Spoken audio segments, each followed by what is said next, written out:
Hi, welcome into the Newport This Week video podcast series. I'm Bill Bartholomew. Every week we go inside some of the biggest stories impacting Aquidneck Island and beyond.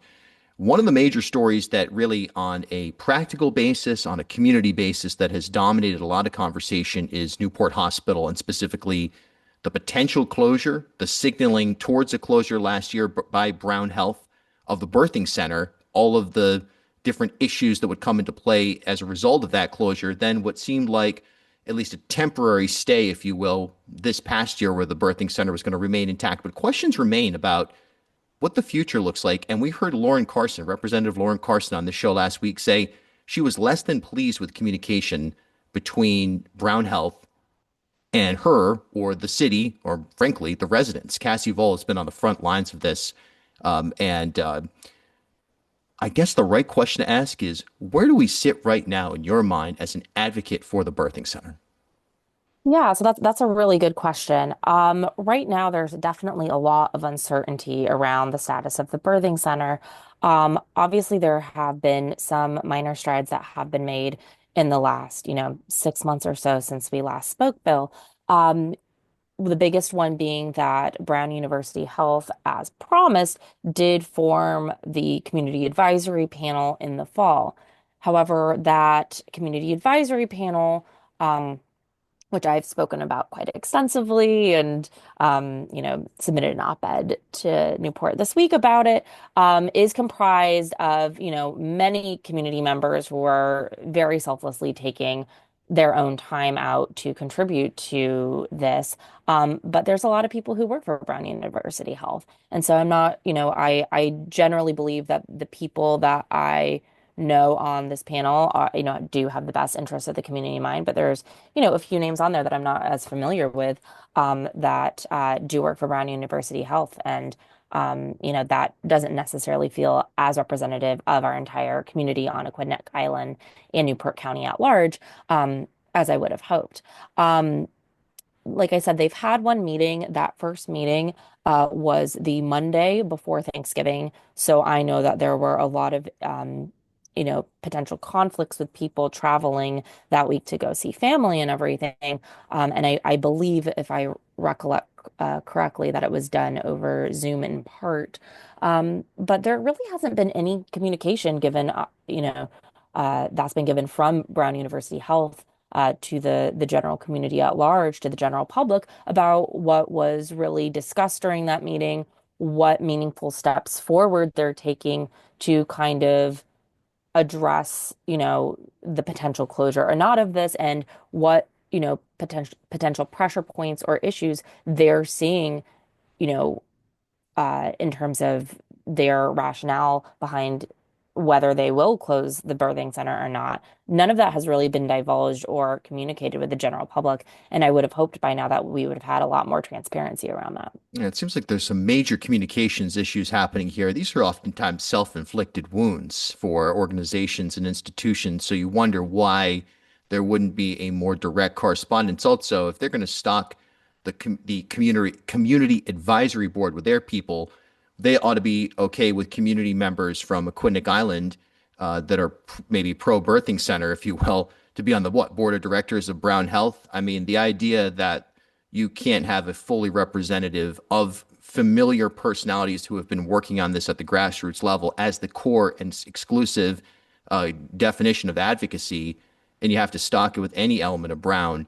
That should be concerning, and it sets off alarms about how transparent and how direct Brown is being here. And I think that's an objective statement that a lot of people are talking about right now. Yeah, and to be clear, just to clarify my position, again, there's a lot of really great people on this panel that I know from a community or personal level that are, have been working on this on a grassroots level from the beginning. And I'm really pleased to see that those people were invited and selected for the panel. And there's a number of other people on that panel who do work for Brown University Health that I do think are, again, really great advocates for the birthing center and for the community. But again, the names that I'm not as familiar with, when I looked them up and I saw their affiliation with Brown University Health at writ large, not necessarily just with Newport Hospital, that was when, kind of where I have concerns. But again, I don't know these people, so I can't necessarily say whether or not, um, you know, kind of what their level of expertise is and kind of what their their aims are for this. So. Yeah, no, that makes a lot of sense. What about the coalition of governmental levels? Let's say you at the grassroots level, the Newport City Council, and then Representatives Carson, Senators DePalma and Oyer, and of course Chair Abney. Let's go all the way up to the governor's office, or let's go all the way to the federal office, Sheldon Whitehouse, Gabe Amo. What kind of engagement do you have with those folks, or at least their teams, on this advocacy work? Yeah, absolutely. So we, have a much wider coalition that we formed with some of these governmental officials. We speak weekly to Saikom Savaravong and Steph Smythe on the city council. We speak weekly with Representative Carson and Senator DePalma, and on a very regular basis as well with Senator Oyer. And they've all been very, very involved in this effort to keep the birthing center open from the beginning of this when this all started over the summer. And so we definitely have a lot of communication with them, open lines of communication, and they're letting us know what they see on their side, as they can, and we're doing the same from a community level as well. Um, I personally haven't had that much contact with Senator Whitehouse, Senator Reid, Representative Amo on this issue. I know other people within our wider community coalition have definitely reached out to them and did reach out to them um, when this all kind of came to a head over the summer. Um, and I don't necessarily blame them for not getting back to us. There's definitely a lot going on the federal level right now that's taking up a good chunk of their focus and their time. But I definitely hope that we have their support, and I believe we do have their support if this were to come to um, more of a head like it did last summer It's once interesting. again. Pardon me. And what's interesting me about this is working on a hyper local level in Newport as a journalist and media personality or whatever. This is a major story. This is like you go places, people are talking about this. They're talking about school regionalization. They're talking about climate related things. These are like top discussions, and of course, housing, Airbnb. But working on the statewide level and the regional level at Bartholomew Town and WPRO and so on and so forth, nobody's talking about this. And to me, this is one of those stories you look at and you say, hey, Rhode Island, this is a as Rhode Island story as you can get. This is about, you want to lean into the patriarchal parts of Rhode Island or even just the practical parts. When you talk about ambulances being taken off of Aquidneck Island, a nonsensical concept that would result from closing this birthing center. What's it going to take to make this a statewide conversation? Yeah, I think that is exactly what we're trying to do right now. We're trying to get more voices into the mix right now, and get people to write into different publications, including Newport This Week, but not just Newport This Week, Providence Journal, Boston Globe. I mean, this is not only a Rhode Island conversation. This is a multi-state conversation because Brown University Health, of course, acquired two hospitals in Massachusetts. And those hospitals are operating at a deficit right now, at a net loss. Whereas all the Rhode Island hospitals are operating at a net profit. And again, whether those two things are related, I cannot say. I'm not, a finance expert here.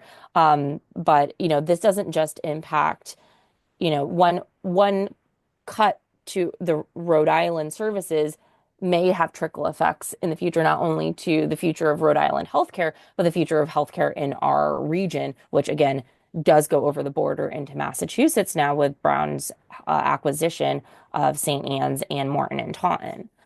So this is definitely, I think, in order for this conversation to become, a much larger conversation, I mean, it's just connecting these dots, right? This has an impact on everyone, and this is a much larger symptom of the system that we have been given right now in terms of the healthcare system and the federal cuts that have been happening across the board, especially in rural areas. We posted on our Moms Over Margins Instagram page last week an article about different maternity wards and labor and delivery units up in Maine that had been closed, and just the extraordinary burden that was put on the system up there. And while that seems incredibly hyper local, again, it is a symptom of a much bigger problem right now. And, you know, it all boils down to, in my opinion, kind of what the privatization of healthcare has become. Um, but neither here nor there, when we're looking at it from a local level, again, it's really about holding, Brown University Health to task and saying, you have acquired this hospital as part of this, rebranding from Lifespan. This is a community hospital, and the service, we expect these services to continue on because this is the agreement you entered into, was to provide our community with this community hospital and with these level of services. And so I think that again, it's a really challenging moment, nationally when we're looking at the whole healthcare system and this happening across the country. But I think it's really a moment where we as a community, we have individually said as a community, enough is enough. Like you can't keep taking away healthcare services to people that really need it. And, and then if we look at this within the larger context of the state, if Newport Hospital were to, suddenly no longer have this birthing center, it would place an extraordinary burden on the other hospitals in our state, including women's and infants, which already, operates somewhat at capacity. I have a number of friends who have, they had children there, and, some of them were, scheduled inductions or scheduled C-sections, and those all went really well and according to plan. But I've had obviously some friends as well who have gone into spontaneous labor because that's what happens. And again, the women's and infants is really at capacity, and I've had a couple of friends who have had to deliver in the ER at Women's and Infants, which is a specialized maternity care hospital. And so if that's happening there with the current level of service, it's really concerning to think about what it could become and the burden that would be put on not only that hospital, but other hospitals in our area, if this were to shut down. And again, Bill, we've talked before about the other, issues about transportation and what if the bridges close and all of those sorts of things. And obviously those continue to be really large concerns as well.